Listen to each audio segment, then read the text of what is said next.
आज देख लेते हैं भाषा के बारे में। ठीक है कि भाषा क्या होती है, बोली क्या होती है, राजभाषा क्या है, राष्ट्रभाषा क्या है, फिर किस प्रकार उपभाषाएं बन जाती है। ठीक है, जब किसी क्षेत्र की जो बोली जो है, जब उसमें साहित्यिक रचना होने लगती है और उस क्षेत्र का विकास होता है तो बोली ना रह करके फिर उपभाषा बन जाती है। ये चीज़ आगे देखेंगे।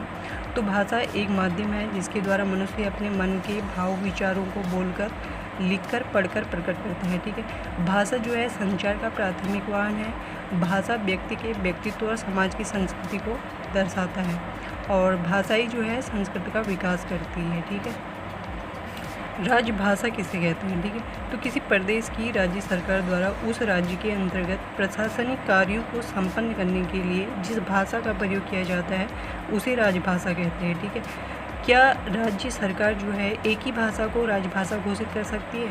तो उसी बारे में हमने नीचे लिखा है कि राज्यों की जो है विधानसभाएं बहुमत के आधार पर किसी एक भाषा को अथवा चाहे तो एक से अधिक भाषाओं को जो है अपने राज्य की राजभाषा घोषित कर सकती है। ठीक है, ज़रूरी नहीं है कि राज्य सरकार एक ही भाषा को राजभाषा घोषित करे। ठीक है, वो चाहे तो जो है राज्यों की विधानसभा यानी बहुमत के आधार पर जो है एक से अधिक भाषाओं को भी राजभाषा घोषित कर सकती है। ठीक है, अब देखते हैं राष्ट्रभाषा। तो संपूर्ण राष्ट्र का प्रतिनिधित्व करती है। राष्ट्रभाषा क्या करती है? संपूर्ण राष्ट्र का प्रतिनिधित्व करती है। वह अधिकाधिक लोगों द्वारा बोली और समझी जाने वाली भाषा होती है। प्रायः राष्ट्रभाषा ही किसी देश की राजभाषा होती है। तो राष्ट्रभाषा ही क्या होती है? किसी देश की जो है राजभाषा होती है। अब देख लेते हैं बोली। बोली जो है एक छोटे क्षेत्र विशेष में बोली जाने वाली भाषा ही बोली कहलाती है। बोली में साहित्य रचना नहीं होती है।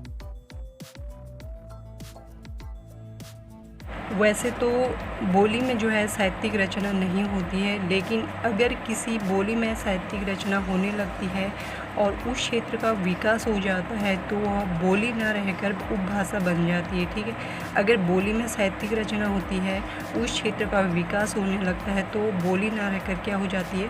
उपभाषा हो जाती है। तो सबसे पहले जो है भाषा का जन्म हुआ और उसकी सार्वभौमिकता और एकात्मकता के लिए लिपि का आविष्कार हुआ। हिंदी प्राकृत तथा अपभ्रंश के माध्यम से संस्कृत की सीधी वंशज है। यह द्रविड़ियन, तुर्की, फारसी, अरबी, पुर्तगाली और अंग्रेजी द्वारा प्रभावित और समृद्ध की गई भाषा है। तो जो हिंदी भाषा है इसकी 5 उपभाषाएं हैं। जैसे पूर्वी हिंदी, इसकी उत्पत्ति जो है अर्धमागधी और अपभ्रंश से हो रखा है। तो अवधी, बघेली, छत्तीसगढ़ी। ठीक है, अवधी बोली जाती है लखनऊ यूपी में, बघेली रीवा एमपी यूपी क्षेत्र में, और छत्तीसगढ़ी जो होती है रायपुर में बोली जाती है। ठीक है, छत्तीसगढ़ की कैपिटल है रायपुर। वैसे ही अगर दूसरा देखा हम बिहारी हिंदी। ठीक है, तो इसकी उत्पत्ति हुई है मागधी से। ये जो है भोजपुरी पूर्वी यूपी बिहार में बोली जाती है। मगही गया में और मैथिली दरभंगा में। जो तीसरी है पश्चिमी हिंदी, इसकी उत्पत्ति हो रखी है सौसेनी से। ये जो है खड़ी बोली ब्रजभाषा, कन्नौजी, बुंदेली, बांगरू। जो खड़ी बोली है ये जो है दिल्ली, मेरठ, बिजनौर, सहारनपुर में बोली जाती है। ब्रजभाषा मथुरा, आगरा में, और कन्नौजी कन्नौज में। बुंदेली जो है छतरपुर एमपी यूपी में। ठीक है, और जो बांगरू है रोहतक हरियाणा में। इसे हरियाणवी भी कहते हैं।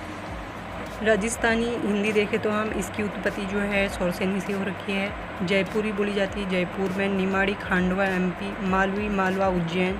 मारवाड़ी जो है जोधपुर, बीकानेर, और भीली राजस्थान एमपी गुजरात में। ऐसी जो पहाड़ी हिंदी है इसकी उत्पत्ति खस सौरसेनी अपभ्रंश से हो रखी है।